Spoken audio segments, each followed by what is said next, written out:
All right, so I'm going to continue to work now on the hidden staging track installation.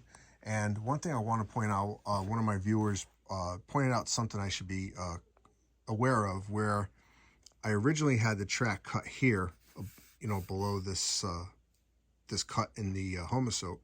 But he pointed out this is where it could flex, and if I have a joint here, that could create a kink. So what I did is I cut it back, and I actually basically I had to set it back off the actual joint there.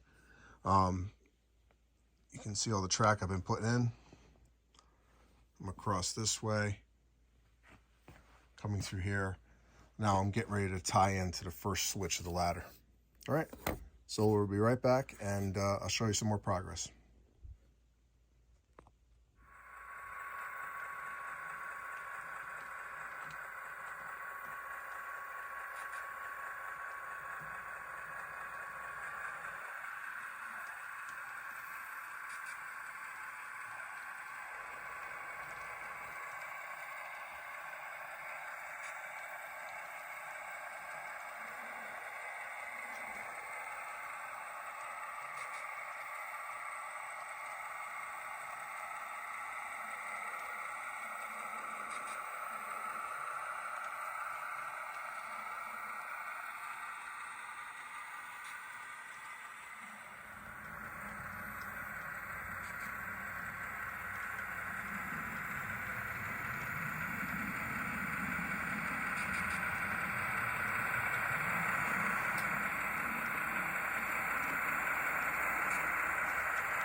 All right, so as you can tell, I made some more progress on putting in this track.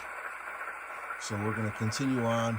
But what I need to do is I'm going to make a trip to the store because I need more track, more supplies. So I'm kind of running out very quickly here. So we'll be back, but so far so good. Making good progress on the hidden staging, and we're going to continue. We'll be back.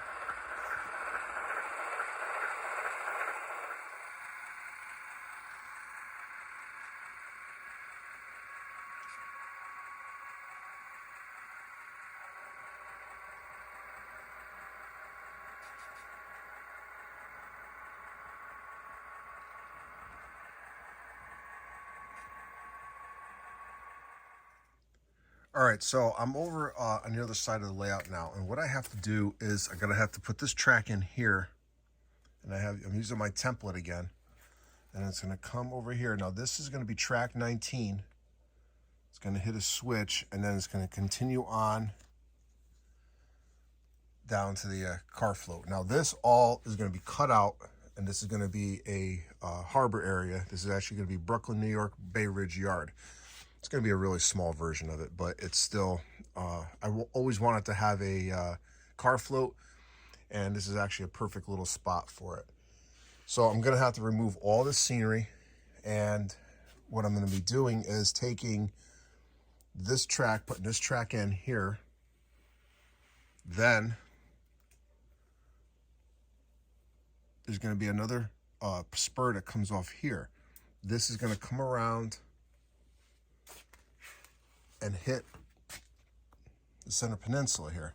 Now this is going to be hidden staging for Bay Ridge Yard. So I'm going to be using what I have left on the track, and then I'm going to be using Snap Track 18-inch radius it's going to be a small radius to use in this area, but I think it'll be fine with the, mostly I'm going to be running 40-foot cars anyway onto the pier. Maybe a couple 50s here and there, but mostly it's going to be 40s. So this 18-inch radius will be fine. And on top of that, the engines I'm using down in the Brooklyn area will only be little switchers like S1s and things like that. Maybe an RS1 to be the biggest locomotive I'll be using down there. So I'm going to start putting this together, this section, a snap track, and then hopefully I'll draw it out on here. This is all going to be stub end yards, and I'm looking to put 4 tracks in here. So each track will hold an entire car flow of cars, which is going to be around 7 feet if I measured everything correctly, which I know I did. So let's get back to work, and then we'll be back. All right, so this is going to work out pretty good. So like I said before, we're working on track 19. So it's going to come over here. This is the template that I'm using. This is a 30-degree radius, a 30-inch radius, and it's going to hit this switch here. And then it's going to continue on next to the car float. Here's going to be the area that the train's going to be able to pull its the rest of its loads from hidden staging. It's going to hit another switch here because I was trying to figure out how to maneuver all this for 4 tracks. So I had this double curve switch, and then it's going to come into an 18 and then hit a small right hand switch. Over here, it's going to come.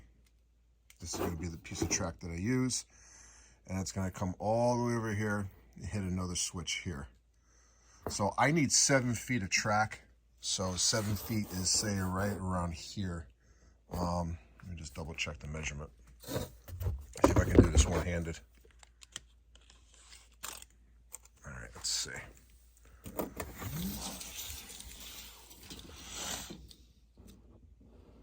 So there's 7 feet right there. And I'll give myself just a little bit. I'll set it back, say about 2 inches off the edge. And I still have enough time, or excuse me, enough room for both trains. Or for both tracks here at 7 feet. So we're going to be good. So I believe I have 2 of these switches upstairs. I got to double check my stock. So the only thing I have to do is get 2 switches at the hobby shop today, not 4, which is good. So we'll be back. All right, so I started putting in the track 19 right now. So I got the first section in, and it slowly curves. So that's where I'm at right now. But in order for me to put this track in, I'm going to have to build this section up just a little bit. I'm going to put a piece of 1/2-inch plywood followed by the homosote. And then right now I am clearing any old scenery out of the way so I can bring this track through. All right, and then it's going to hook up into this main line. So I'm taking all this stuff out. All right, so we'll be right back. All right, so I got another piece of track in, and I used the cardboard radius tool that Bob made, and gave me a perfect radius that I needed for this area. So obviously I'm going to have to put some supports under here and a support under here. And I also had to add some more screws to the homosote. It kept on lifting up on me a little bit, so I wanted to secure it a little bit better. So the next step is to put the switch in here that's going to feed the Bay Ridge hidden staging, and then we'll start securing all this area. And as you can tell, I removed quite a bit of the scenery, and I'm probably going to have to remove a little bit more over here. So we'll be back. All right, so I got the switch just tacked here for now. I'm going to have to adjust track 19 to meet this. Now, this spur coming off here for the staging, I pretty much got it in position. I put a little tack there. And then we're going to come across here. Obviously, I'm going to have to put a piece of wood in this area here with homosote. So I added this switch here. Goes into an 18-inch piece, 18-inch radius. Then it's going to straighten out. And I put a 11-inch piece of flex track in there just so in case I'm hauling a longer than a 40-foot car, the actual car will straighten out before it goes onto the into the yard track.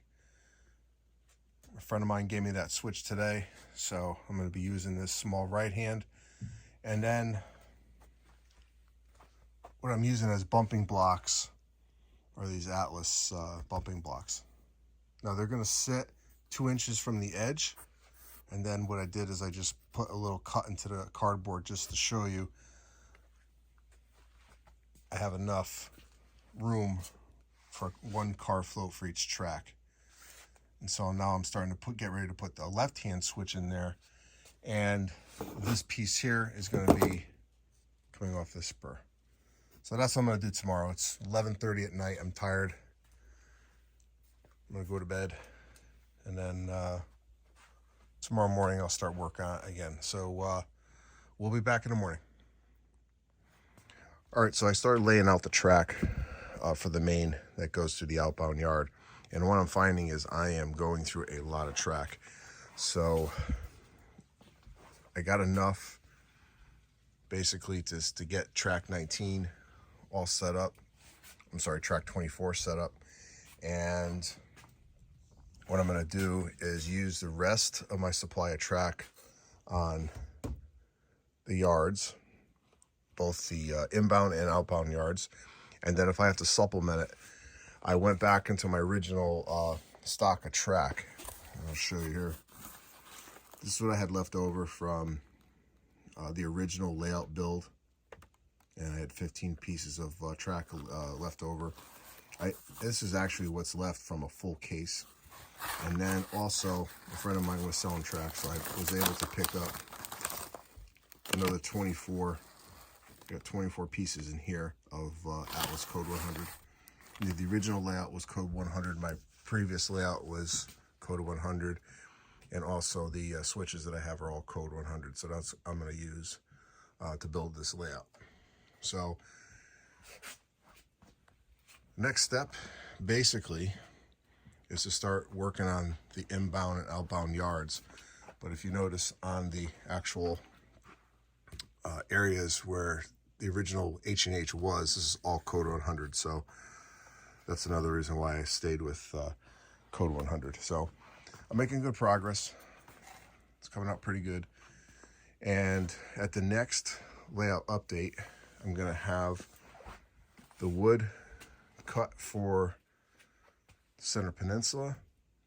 And as you can tell, I'm working on that area there. And that's going to be for not only the hidden staging for Bay Ridge, but this is also going to be for the 2 street run sections. So I'm going to get that wood next week. And then hopefully I'll have this yard in at the next update. So you're going to see another update on my yard progress this month for April. But this is going to wrap up this layout update. So I hope you enjoyed this progress layout update and the update on the construction of this layout. So this is Ron, New Haven Rails. Thanks for watching my channel. Thanks for subscribing and supporting. And I'll see you at the next layout update.